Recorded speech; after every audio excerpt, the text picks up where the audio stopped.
यहाँ पे reference frame अपन देख रहे हैं। रेफरेंस फ्रेम तो हमने स्टार्टिंग में देखा था कि कोई भी या मोशन है वो प्योरली फ्रेम डिपेंडेंट है। हम मोशन को फ्रेम के अकॉर्डिंग मतलब अपन कह रहे कि डिपेंड रहती है, फ्रेम के अकॉर्डिंग चेंज हो सकता है। तो यहाँ पे अपन कह रहे कि रेफरेंस फ्रेम क्या है, जिस फ्रेम के रेस्पेक्ट में हम ऑब्जेक्ट को ऑब्जर्व कर रहे हैं, तो उसको उसकी रेफरेंस फ्रेम कहेंगे। मतलब किस फ्रेम से हम किसी ऑब्जेक्ट की स्टडी कर रहे हैं, that is called reference frame. अभी वो फ्रेम है वो किस टाइप की हो सकती है, तो फ्रेम, इसको सिंपल अपन डिफाइन करें तो हम ये कह सकते हैं the frame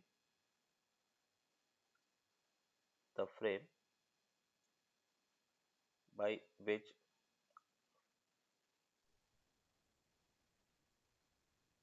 the frame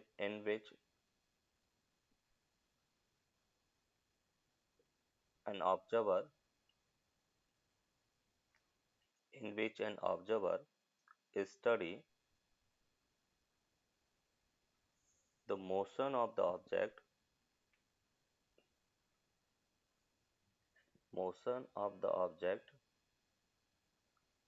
is called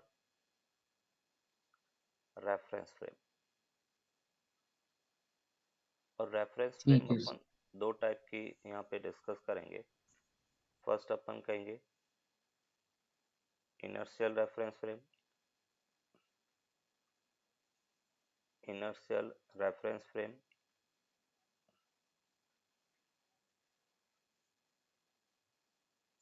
and second non inertial reference frame.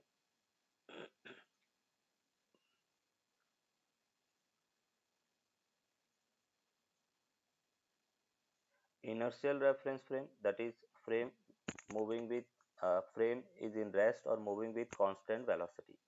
हम कह रहे कि या तो फ्रेम रेस्ट में है और moving with constant velocity. Constant velocity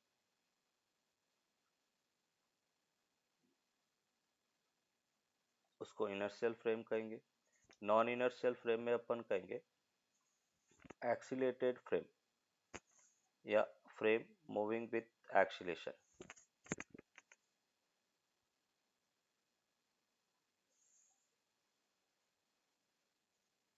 कोई भी फ्रेम अगर एक्सीलेटेड मोशन कर रही है और उसमें से हम किसी ऑब्जेक्ट को ऑब्जर्व कर रहे हैं तो वो नॉन इनर्शियल फ्रेम होगी। अभी दोनों में डिफरेंस क्या है? इनर्शियल रेफरेंस फ्रेम में हम न्यूटन्स लॉज ऑफ मोशन को डायरेक्टली अप्लाई कर सकते हैं। From inertial reference frame inertial reference frame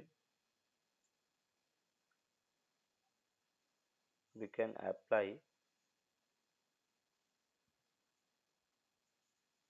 the Newton's laws of motion directly. जो हमने पढ़ा है कि net force equals to mass into acceleration, वो अपन कह रहे कि हम इनर्शियल रेफरेंस फ्रेम में डायरेक्टली अप्लाई कर सकते हैं, जबकि नॉन इनर्शियल रेफरेंस फ्रेम में अपन डायरेक्टली अप्लाई नहीं कर सकते। तो in non inertial reference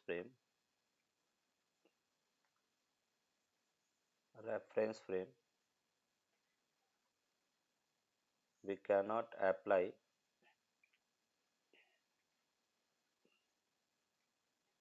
we cannot apply Newton's laws of motion directly. अगर अपने को एनएलएम अप्लाई करना है तो उसके लिए थोड़ा सा मॉडिफिकेशन करना पड़ेगा, एक सूडो फोर्स अपन एज्यूम करते हैं। तो to apply NLM NLM we assume a pseudo force we assume a pseudo force acting on the block। अपन कह रहे कि जो फ्रेम मोशन कर रही है, एक्सीलेटेड अगर मोशन है, तो उस केस में अपन कह रहे कि हम किसी ऑब्जेक्ट की स्टडी करेंगे तो उस पर एक सूडो फोर्स एज्यूम करेंगे और उसके बाद में अपन एनएलएम को डायरेक्टली अप्लाई कर सकते हैं। देखो कैसे, ये जैसे अपन कह रहे कि एक काट है, कार्ट हॉरिजॉन्टल डायरेक्शन में एक्सीलरेटेड मोशन कर रहा है, और इस कार्ट पर अपन कह रहे कि एक ब्लॉक ऑफ मास m है। अगर अपन कह रहे कि इसके ऊपर, या अपन कह रहे इस फ्रेम से हम इस ऑब्जेक्ट को, अगर इस ब्लॉक को स्टडी करेंगे तो हम क्या करेंगे, इस पर एक सूडो फोर्स लगाएंगे, और सूडो फोर्स क्या होगा, मास इनटू एक्सीलरेशन। ये अपन कह रहे कि इसका सूडो फोर्स है। क्लियर बेटा यहाँ तक?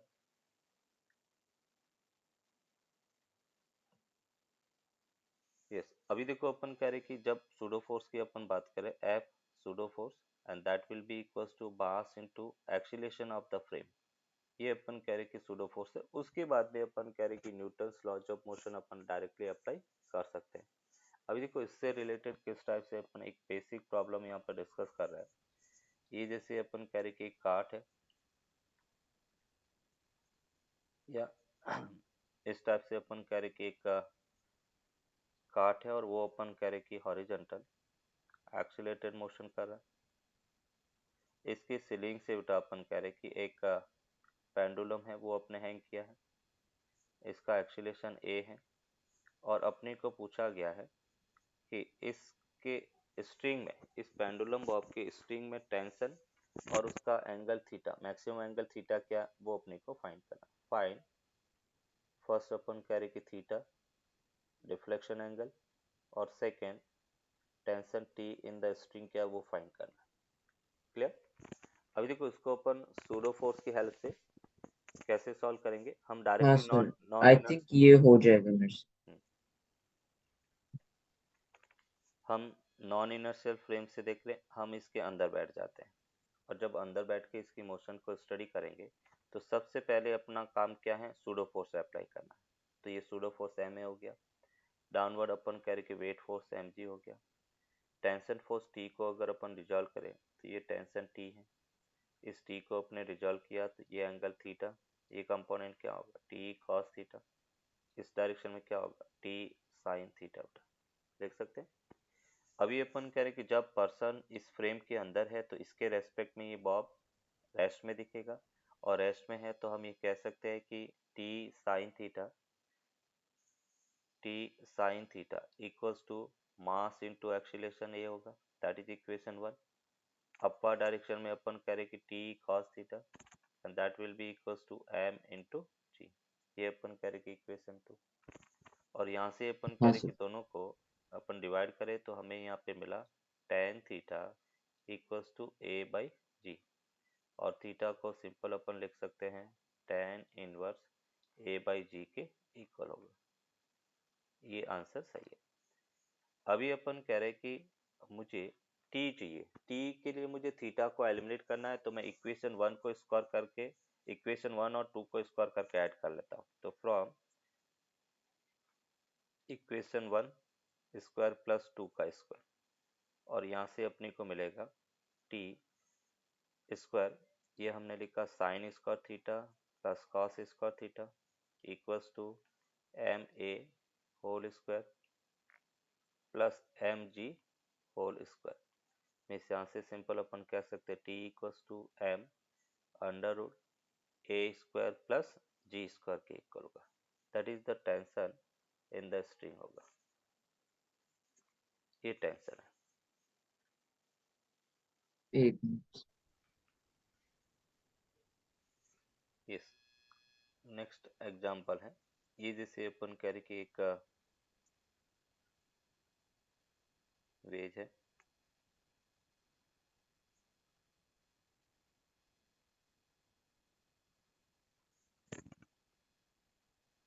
इस वेज पर अपन कह रहे कि एक एम मास का ब्लॉक है,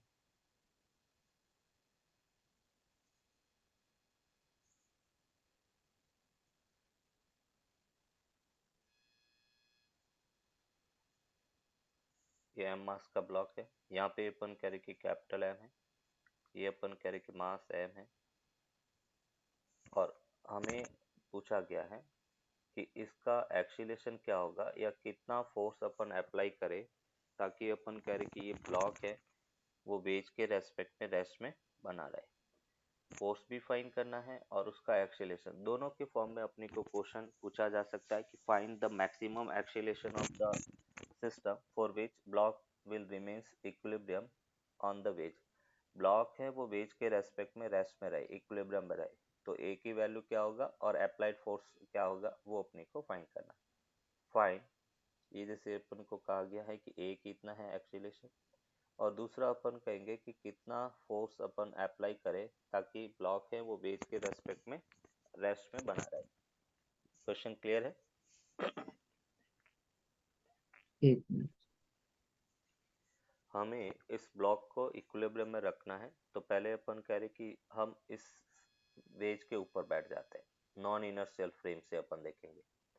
नॉन इनर्शियल फ्रेम से जब हम देखते हैं तो सबसे फर्स्ट काम अपना होता है सूडो फोर्स अप्लाई करना, और सूडो फोर्स मोशन के अगेंस्ट होगा, तो ये अपन कह रहे कि एम ए हो गया, मोशन के opposite, mass of the object into acceleration of the frame, ये अपने पास सूडो फोर्स। उसके बाद में अपन इसकी एफबीडी ड्रॉ करेंगे, और एफबीडी से अपने को मिलता है कि ये इसका weight force M G downward होगा। इस एम जी को अगर रिजॉल्व करें तो इस डायरेक्शन में एम जी, ये अपने पास साइन थीटा है, इस डायरेक्शन में एम जी कॉस थीटा होगा। अब इस एम ए को अगर रिजॉल्व करें तो ये एंगल अपने पास थीटा हो गया, तो यहाँ पे अपन कहेंगे कि एम ए कॉस थीटा हो गया, ये अपने पास एम ए साइन थीटा हो गया, और अपवर्ड डायरेक्शन में अपन कह रहे कि नॉर्मल होगा। और हमें इस वेज को सॉरी इस ब्लॉक को इक्विलिब्रियम में रखना, इसका मतलब हम ये कह सकते हैं कि M A cos theta equals to M ji sine theta, तभी वो इक्विलिब्रियम में रह सकता है ना। वेज के रेस्पेक्ट में स्लाइड नहीं करना है, तो अपन कहेंगे कि अपार लगने वाला force M A cos theta, downward M ji sine theta, दोनों इक्वल एंड ऑपोजिट होना चाहिए। तो हम ये कह सकते हैं कि for equilibrium of the wedge, और इक्विलिब्रियम ऑफ द वेज अगर अपन sorry equilibrium of the block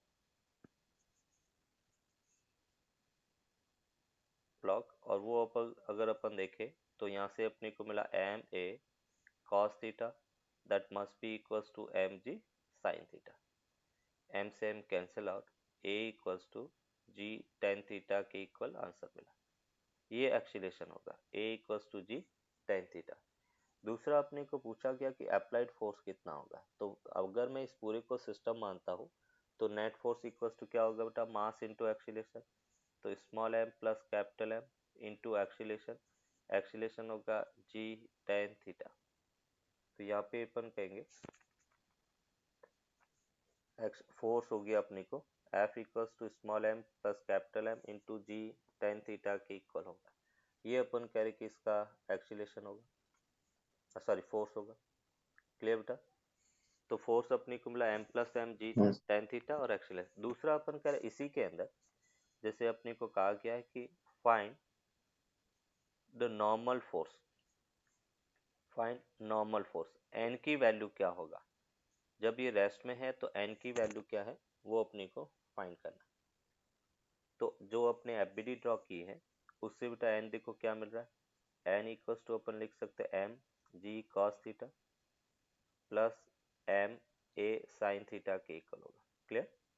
बस कुछ नहीं करना, इसमें अपन ए की वैल्यू बेटा पुट कर लेते, तो हमें मिला M G cos theta plus बेटा एम, और ये अपने का G sine square theta upon cos theta, और यहाँ से जब एलसीएम लेंगे तो हमें बेटा मिलता है M G upon cos theta. तो नॉर्मल फोर्स इसमें होगा N equals to M G upon cos theta, ये नॉर्मल फोर्स है।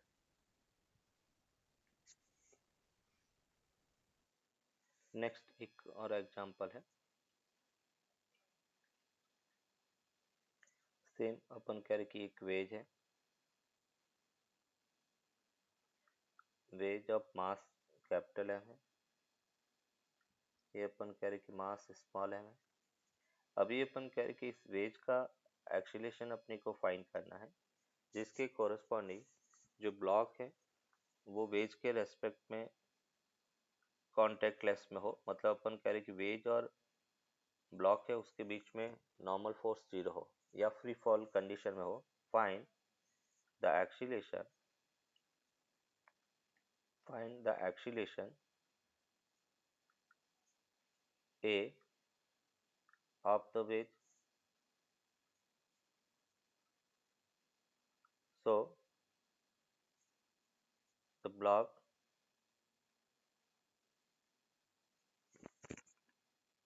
in free fall condition,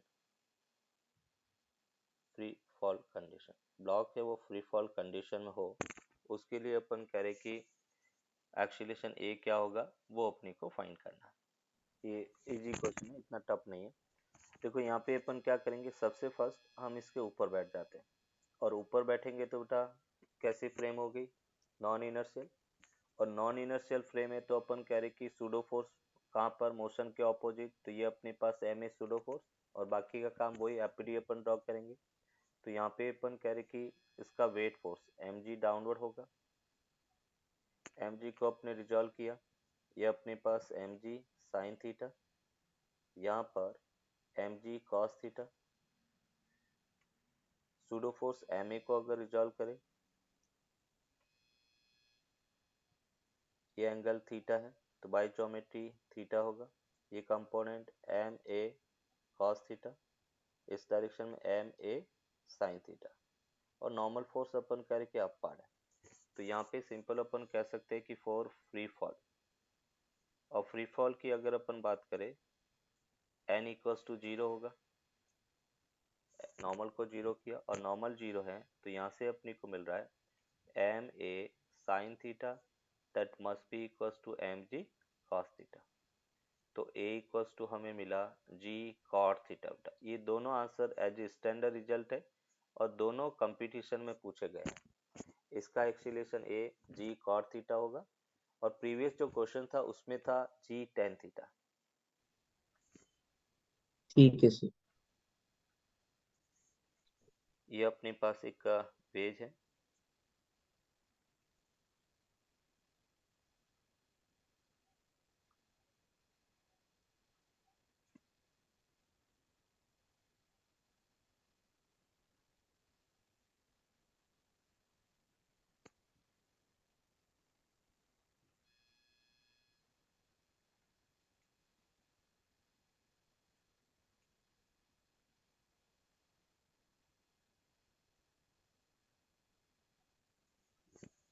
इस वेज पर अपन कह रहे कि एक ब्लॉक है, वेज ऑफ मास सेम है, स्मूथ सरफेस पर रखा गया है, ये ब्लॉक ऑफ मास सेम है, और ये बेटा अपन कह रहे कि स्लाइड कर रहा है। अपनी को पूछा गया कि find acceleration of find the acceleration of the wedge, wedge का एक्सीलरेशन क्या होगा वो अपने को फाइंड करना है। तो यहाँ पे अपन कह रहे कि इस क्वेश्चन को अपन pseudo force non inertial reference frame से अपन देखेंगे। हम सबसे पहले ऊपर बैठ जाते हैं, और ऊपर बैठ के सबसे पहला काम ये होता है सूडो फोर्स अप्लाई करना। तो हम कह रहे कि इस पर सूडो फोर्स एम इंटू ए के इक्वल होगा, और अभी अपन कह रहे कि एम ए, जब अपन कह रहे कि सूडो फोर्स अपर है और इस सूडो फोर्स को अपन रिजॉल्व करेंगे, तो सूडो फोर्स को किस टाइप से रिजॉल्व करेंगे, ये अपन कह रहे कि एंगल थीटा है, तो यहाँ से अपन कह रहे कि एंगल थीटा होगा, ये component M A sine theta हो गया, ये अपने पास एम ए कॉस थीटा हो गया। क्लियर यहाँ तक। दूसरा अपन कह रहे कि नॉर्मल फोर्स सरफेस के परपेंडिकुलर। दूसरा अपन कह रहे कि वेट फोर्स अपन कह रहे कि एम जी डाउनवर्ड होगा, इसका ये कंपोनेंट एम जी यहाँ पे अपन कहेंगे कॉस थीटा होगा क्योंकि ये थीटा है, और ये अपन कह रहे कि एम जी साइन थीटा। अभी वेज का एफबीडी अगर अपन ड्रॉ करें तो वेज का एफबीडी क्या होगा, ये जैसे अपन कह रहे कि वेज है, वेज ऑफ इंक्लिनेशन थीटा है, यहाँ पे बेटा नॉर्मल फोर्स एन इधर लगेगा, और ये नॉर्मल फोर्स है तो इसका ये वाला कंपोनेंट एन साइन थीटा के इक्वल होगा, और उसका एक्सीलरेशन सपोज ए के इक्वल है, ये हमने एज्यूम कर लिया इसका एक्सीलरेशन। क्लियर बेटा यहाँ तक। हाँ सर। तो अभी अपन कह रहे कि इसका एक्सीलरेशन, ये हमने कहा कि ए है, तो अभी हम ये कह सकते हैं कि नेट फोर्स बेटा, तो वेज पर नेट फोर्स लग रहा है N sine theta equals to अपन कह रहे कि mass into acceleration, that is equation 1 हो गया। क्लियर बेटा यहाँ तक? हाँ सर। अभी अपन बात करेंगे कि जो ब्लॉक है उस ब्लॉक की एबिलिटी अपन ड्रॉ करें। ये जैसे ब्लॉक यहाँ पे बेटा आपने रखा है, और जब अपन इंक्लाइन प्लेन से वेज से अपन इसको ऑब्जर्व कर रहे हैं तो वो नॉर्मल डायरेक्शन हमेशा वेज के कांटेक्ट में रहेगा, मतलब वेज के रेस्पेक्ट में रेस्ट में रहेगा। तो इस डायरेक्शन में अपन कह रहे हैं कि इस पर फोर्स क्या है, M G cos theta. Upper direction में फोर्स क्या है, M A sine theta, pseudo force का कंपोनेंट। और ये अपन कह रहे हैं कि नॉर्मल फोर्स एन है, और इस नॉर्मल डायरेक्शन में वो हमेशा इक्विलिब्रियम में रहेगा। तो मैं यहाँ पे कह सकता हूँ एम जी ये बेटा cos theta equals to N plus M A sine theta के इक्वल होगा। और यहाँ से बेटा अपन कहेंगे कि एन की जो वैल्यू है वो हमें मिला M G cos theta minus M A sine theta. ये अपन कह रहे क्या है, दैट इज इक्वेशन 2 हो गया। इस n की वैल्यू इक्वेशन 1 में पुट करते हैं और इसको सॉल्व करेंगे। तो देखो हमें क्या मिला, फ्रॉम इक्वेशन 1 एंड 2, और यहाँ से अपने को मिला एम जी, ये अपने पास cos theta into sine theta directly multiply कर दिया, minus M A sine square theta equals to capital M into A. तो यहाँ से अपने को मिला ए, यहाँ पे लिख सकते हैं M sine square theta plus capital M equals to M ji sine theta cos theta. तो एक्सीलरेशन ए हमें मिला एम जी sine theta cos theta over capital M plus M sine square theta के इक्वल होगा। ये अपने पास acceleration of wedge होगा। Wedge का एक्सीलरेशन एम जी sine theta cos theta over M plus small M sine square theta के equal होगा। अगर एक्सीलरेशन ऑफ ब्लॉक अपने को फाइंड करना, ये जैसे हमने कहा कि वेज है, वेज पर ये ब्लॉक है और हम नॉन इनर्शियल रेफरेंस फ्रेम से इसको स्टडी कर रहे हैं।